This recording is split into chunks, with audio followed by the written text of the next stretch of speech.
Morning.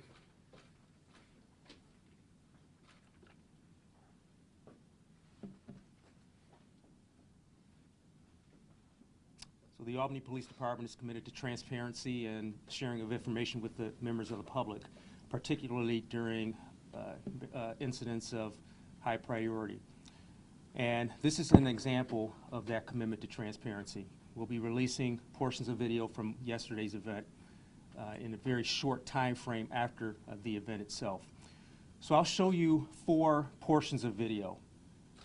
The videos that I'll show you today will corroborate some of the messaging that I gave yesterday. They'll show that this person did in fact stab one of our officers. It'll show the de-escalation that these officers used both before and after the event, and it'll also show the events leading up to the event itself and justification for the officers having physical contact with this person. So we'll start playing the videos now, and we'll play the first 2 through in their entirety, and then I'll talk a little bit during the 3rd and 4th one.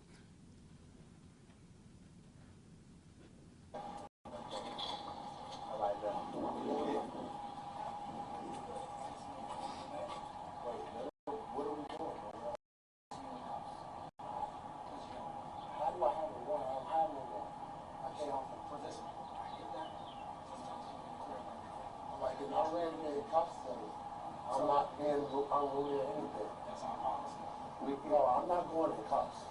How you gonna go to our police station now at 9 cuffs? Well, I gotta go to the police station. What is the warrant for? This is nothing to do with her. This is. No, I know that. That's why I'm asking. What is the warrant for? We're gonna go clear it up. That's the warrant for. Just be blunt. Criminal obstruction of breathing. That's all. Bro, I just came from Schenectady County for that reason. You just released me. That was 3 months ago. Here's how it works. I'm not going to no cuffs for that again. You're gonna have to kill me. I'm not. No.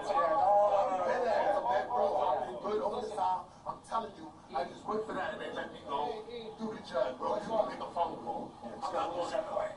Bro, I'm not going to cuffs.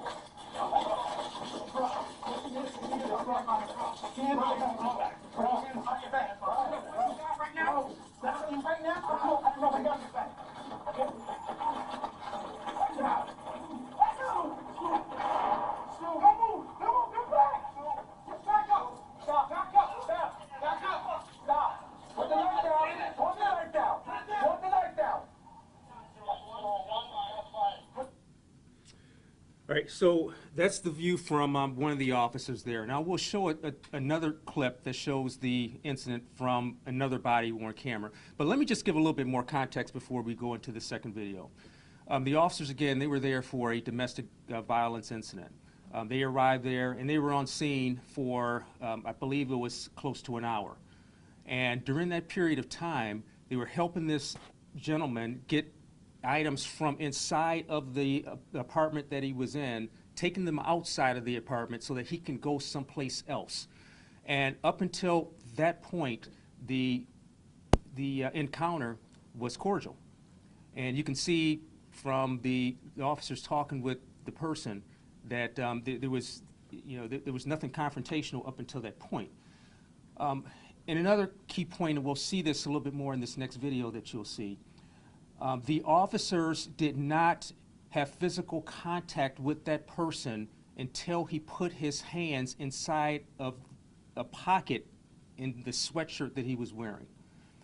That's a critical point that needs to be made, because when our officers are trained, and for that matter, police officers across this country are trained, when they're dealing with individuals, particularly individuals who have made some comments that violence may be imminent, to watch the hands of those persons, because that is when they can use their hands to take items out of their pockets, or that's when they can actually hurt officers. And in these next couple of videos, we'll see that. These officers did not touch that person until they did not grab onto that person until that person placed his hands inside of that pocket. And then you will actually see the person remove the knife from his pocket and use that knife against these officers. And so we'll play this second clip, and then I'll talk a little bit more before we go to the third one. All right, hold on 1 second. I got you. We got you. Come get on the We got back. gents about this. All right, but you ain't gotta hold me, bro. I've been just cool with you all this time. I'm not gonna do nothing stupid. Ten, let's go ahead. All right, now. Come over here. Now, what are we doing? Placing you in line back. Wait, what are we doing, brother? I'm placing you in cuffs. Why? Because you got a warrant. How do I have a warrant? I don't have no warrant.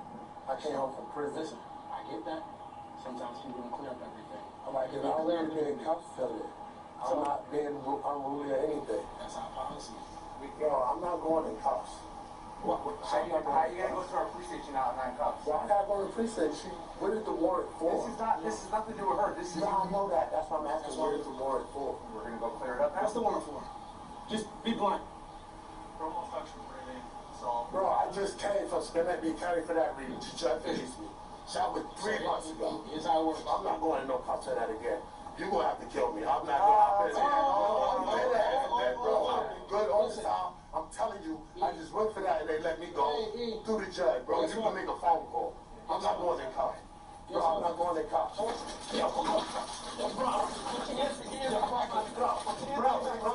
Put your hands behind your back. I don't know what you got right now. Stop it right now. I don't know if he got his back.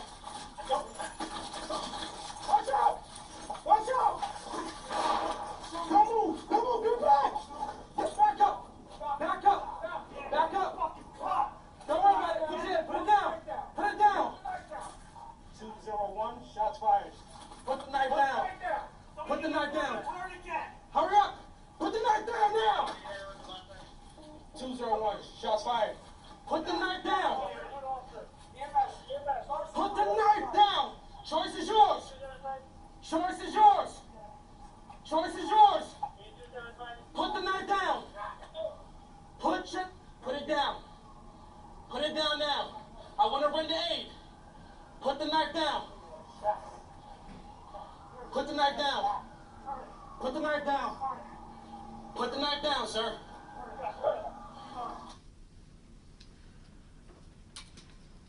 So the third video slows it down, and we'll go slow motion now, and that's when you really get to see the moment when that person went inside of his pockets of the sweatshirt that he was wearing.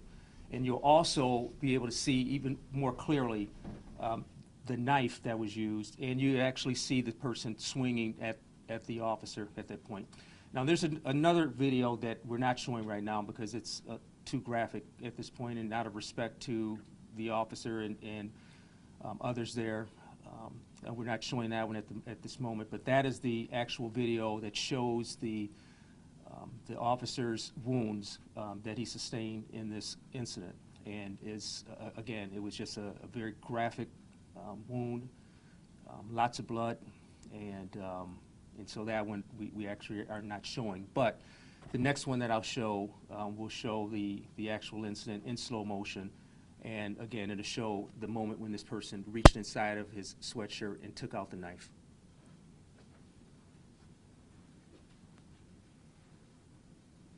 Alright, hold on one second. I got you. We got gents about this.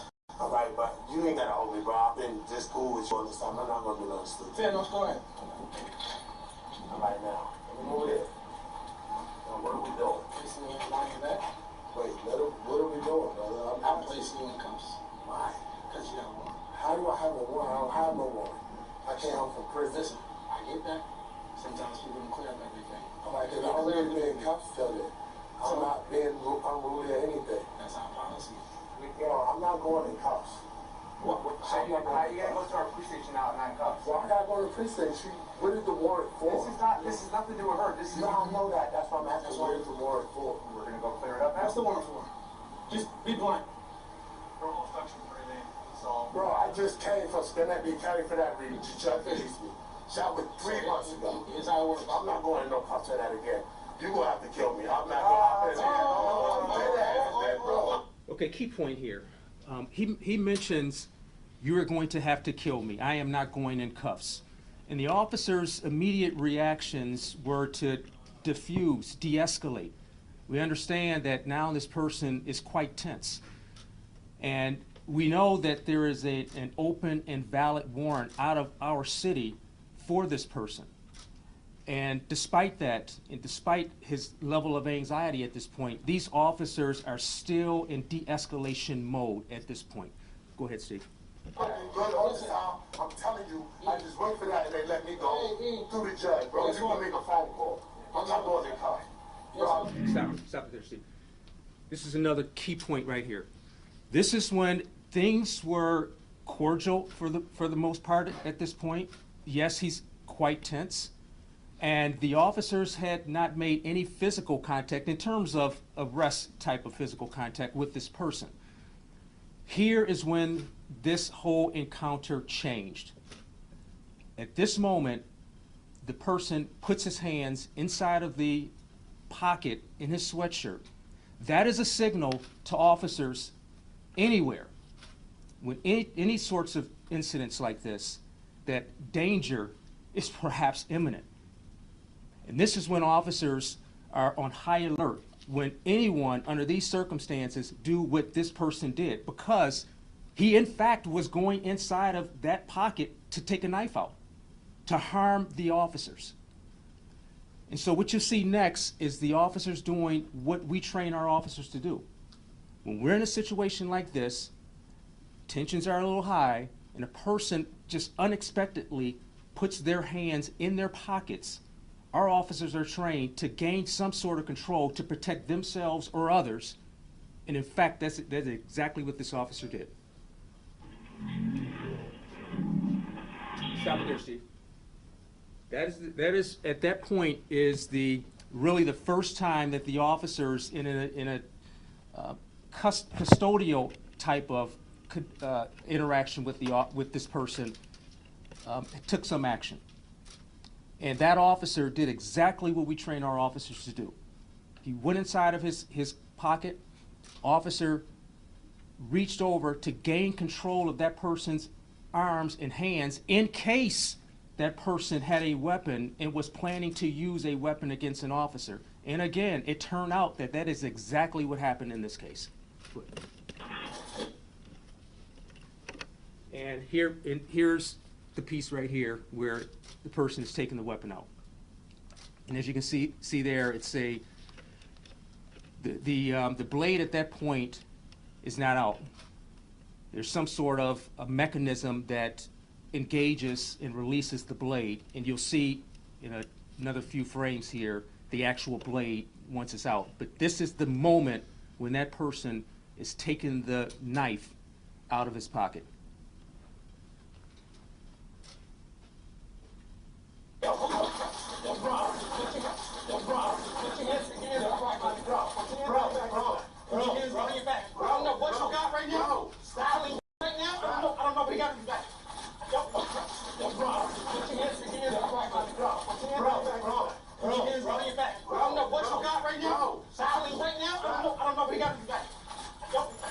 Okay, stop it here, Steve. Okay, I don't know if you heard the one officer. He's saying, I don't know what you have in your hands. I don't know what you have in your hands. He knows, he saw that this person went inside of his pocket. He knew that he was taking something out of his pocket. At that moment, he wasn't real clear what it was, but he knew that it was something that was, in all likelihood, some sort of weapon to be used against the officers. And he's trying to alert the officers that this person has, in fact, taken something out of his pocket. Watch out! Don't move! Don't move! Get back! Get back up! Back up! Back up! Don't worry about it. Put it down! Put it down! 201, shots fired. Put the knife down. Put the knife down. Hurry up! Put the knife down now! 201, shots fired. Put the knife down! Put the knife down! Choice is yours! Choice is yours! Choice is yours! Put the knife down! Put it down! Put it down now! I want to render aid! Put the knife down! Put the knife down! Put the knife down! Put the knife down, sir!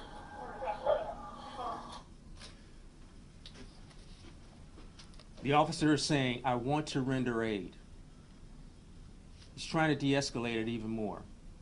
His thought process at that point is, despite the horrific thing that this person did to the officer, he still wanted to get this person the necessary medical attention that the person needed. Other thing, too, I want to make note of is, I don't know if you heard in the background, the officer is saying, "I need a tourniquet. I've been cut." So it was at that point where the officer actually sustained his wound. So this last video that I'll show you will be mostly slow motion, and that's where you'll really be able to see now the events as they unfolded, and you'll be able to see the knife. You'll be able to see the person's actions in slow motion, how close that person got to slicing the officer, slicing or stabbing that officer in the head area during this encounter.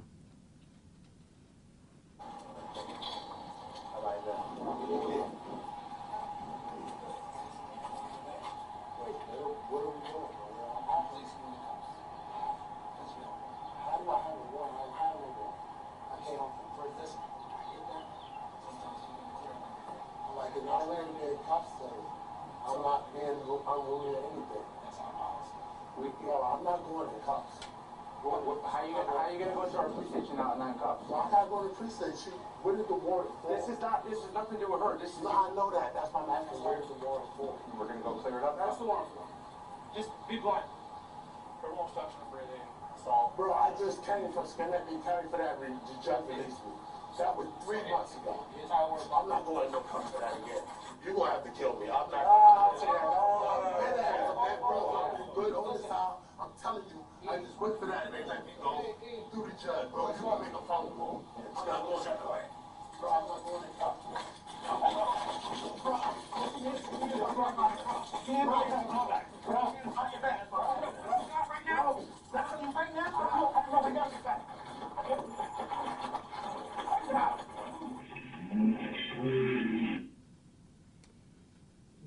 So you can see there in his right hand, you see the knife.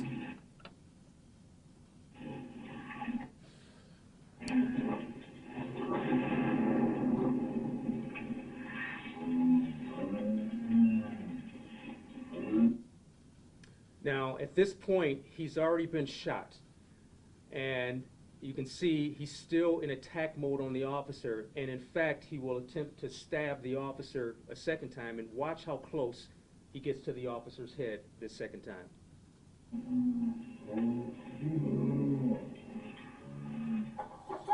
And stop it there, Steve.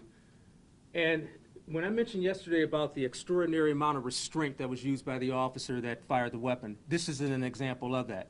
This person had just made a second assault against this officer, inches away from that officer's head with that weapon, was making no indication that he was stopping the assault. And that officer, at that moment, and maybe even shortly before this moment that you're seeing right now, would have been justified and continuing lethal force in order to stop an assault. This officer had the conscious awareness at this point to understand that maybe there's a different way that this can be resolved. Although I may be justified in using lethal force at this moment because this is an armed subject who is still in assault mode against an officer, I'll try something different. And I'll try to de-escalate this even more. Under an extremely tense circumstances, extremely emotional circumstances, it's hard to imagine what's going through the head of this officer right now. You know, he saw this person pull a weapon, pull a knife out of his pocket. He's trying to alert the other officers that this guy has something. I don't know what. And then he watches this guy stab his fellow officer. And then try to stab his fellow officer a second time. And yet he still has the conscious awareness to understand that other forms of de-escalation at this point can be used, although I may be yet justified at this point in continuing lethal force. Go ahead, Steve. Stop! Stop! Put the knife down! Put the knife down! Put the knife down!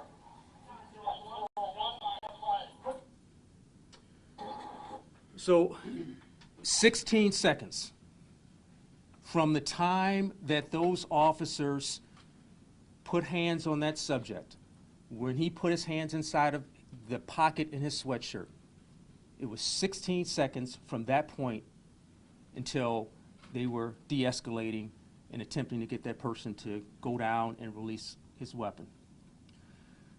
So again, this shows just the difficulties of policing. It's not always like this, but these officers in many cases are put into situations where they have to make decisions in seconds. Decisions on whether or not to use lethal force. Life-saving decisions within seconds. And in this case, they had 16 seconds to save a fellow officer and de-escalate a situation. So I'm ready to take any questions that you may have. Yes, sir. Do you have the man's name and whether he's been formally charged yet? We have not, we're not releasing his name now because he has not been arraigned, and I don't have information at this point as to when he actually will be. But I fully anticipate that this person will be charged with this incident. Can you talk about the efforts you guys made, so crowds gathered after shooting last night and last night? Yeah, it's always a tense situation. You know, anytime there's an officer-involved shooting or any type of use of force with officers, whether it's justified or not, I mean, it creates anxiety and tension within our community. Now, I'm confident, though, that we've done a lot over the years in terms of building relationships with members of our community. So despite there being some concern when things like this happen, and despite there being a level of anxiety, and in some cases there may even be anger on the part of some people, I think the vast majority of the people within our community understand that when we have incidents like this, that we need to wait until the facts come out. And I think the vast majority of the people of this community understand that if things are not done right, then there will be consequences. You know, we hold our people accountable. But it's also important for the community to know that when officers do the right things, that we support them. You know, these are some extremely difficult and challenging circumstances to be in. And again, I said this yesterday, we're dealing with human beings, although highly trained human beings, and you put in a position where within seconds you have to make a life or death decision. I mean, it's difficult for anybody. And we've got these young men and women who are out there that have to do this. I mean, this is, to me, this is conclusive evidence that, you know, these officers, under the circumstances, performed at a very, very high level.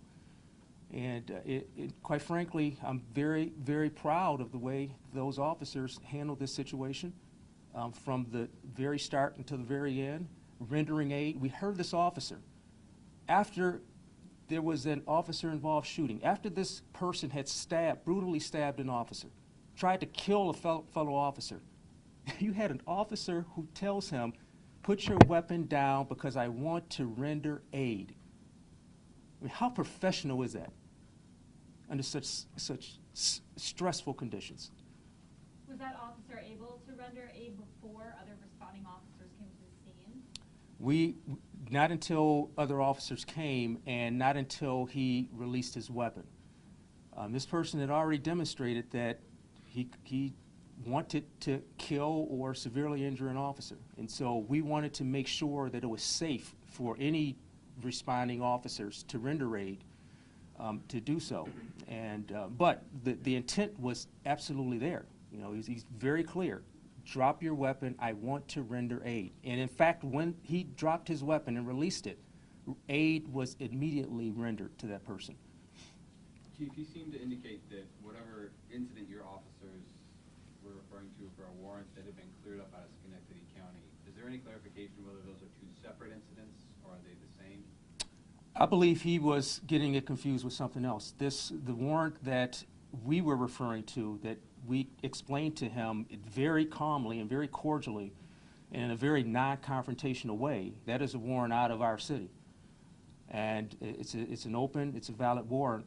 And, you know, he's clearly told that. And, you know, had he simply complied with the commands for the officers, I mean, we wouldn't be at this point. You know, those officers did exactly what they were supposed to do. You know, when we're in situations like that, we check as a routine matter, you know, does the person have any warrants or holds? And if they don't, then we move on and we get the person out of there. But if they do, then, you know, these officers have a duty and an obligation to take that person into custody so they can be held accountable for whatever was happening. And that's all these officers were doing. I mean, it's just a routine arrest that this person escalated. During a routine arrest, at what point are officers supposed to ask a person if they have any weapons, drugs, anything they're not supposed to have on? Is that supposed to have before or after they're put in handcuffs? It could be at any time, but there's no standard. In other words, is what I'm saying. You know, it can be at any time. You know, these officers have discretion, obviously, and you know, as a general matter, we don't walk up to people and ask them, "Do you have weapons on you?" I mean, it's, you know, if we see you walking down the street and we have some encounter with you, I mean, it's not just a general thing that we ask. Now, in a situation like this, you know, we knew that the person had a warrant. We're trying to de-escalate the situation, you know, and you know, these officers made a judgment call as to how they interacted with this person and how they interviewed this person. But you know, the critical piece for me is that these officers were simply trying to let this person know that he had an open warrant. You heard the officer say, "Let's just go clear this up. You know, this is the information I have. The system says you have a warrant. You saying that you don't, let's clear it up. If the system is wrong, then you're released and you go on with your life." But this person, for whatever reason, decided to resolve this, whatever dispute he had in his mind regarding this, by stabbing an officer and trying to kill an officer. You know, so I'm, you know, whether the officers asked before or after whether or not he had a weapon, you know, to me that's not an important piece as I'm reviewing this. You know, the critical piece is you have a person who decided to stab and try to kill an officer for an officer just carrying out a routine matter, and a matter that I want to emphasize was non-confrontational up until that point. And in fact, the officers were trying to de-escalate this person, knowing that he was a little tense and a little anxious in the events leading up to that. And Chief, I have two questions. Yes. You guys handle domestic violence calls. I know it can be somewhat tense. Do you guys have, I guess, special training when you're going to handle these calls? And then my second question was just asking the status of the officer that was injured. The officer that was injured, he sustained a very serious wound. Again, there was significant blood loss, and so you have the physical piece of it, but then you have the mental part of it, where this officer knew that he was within inches of being maimed for life or killed. And so when you're in a situation like that, in many cases, the mental piece is the more difficult part to overcome. And so I spoke with him yesterday, and his spirits are high. You know, he understands that he has support from the police department, from the city, from members of our community, and he's doing well. In terms of the training that our officers get, we have constant training on how to deal with domestic violence incidents, because we know from experience in law enforcement that domestic violence calls are some of the most dangerous calls that an officer can go on. When you statistically look at the officer deaths by officers in the line of duty, we consistently see that deaths during domestic violence incidents rank very high year after year. You know, they're so emotional, they're so volatile, and then you have officers who are called to try to diffuse those situations. And I think those officers, under those circumstances, did an outstanding job of arriving in a very volatile situation, diffusing it at the very outset, by the fact that they were there for almost an hour and they were helping this person take things out of the apartment. That's how much they had diffused and de-escalated that situation. And you even heard the guy say on video, he said, I haven't done anything yet, or I haven't done anything, I've been cooperative. And that's because those officers set a tone when they arrived at that scene during a call that is traditionally one of the most dangerous that officers can arrive and deal with. So I'm very, very proud how they handled that under those stressful conditions. But to answer your questions, we get quite a bit of training because we know that those are some of the more dangerous incidents to deal with. And is the officer still in the hospital, or is he out? The officer has been released, and he's home now. Wait, 2 more questions? Sounds like a career-long criminal. Can you give us a little rep on this guy's background? You know, I didn't bring my my sheet with me that details it all, but yesterday, or I can have the public information officer get that for you, but several contacts at the felony level with this person. And obviously he had the open warrant out of our city, and so he's very well known to law enforcement, and again, has had several contacts. All right, thank you.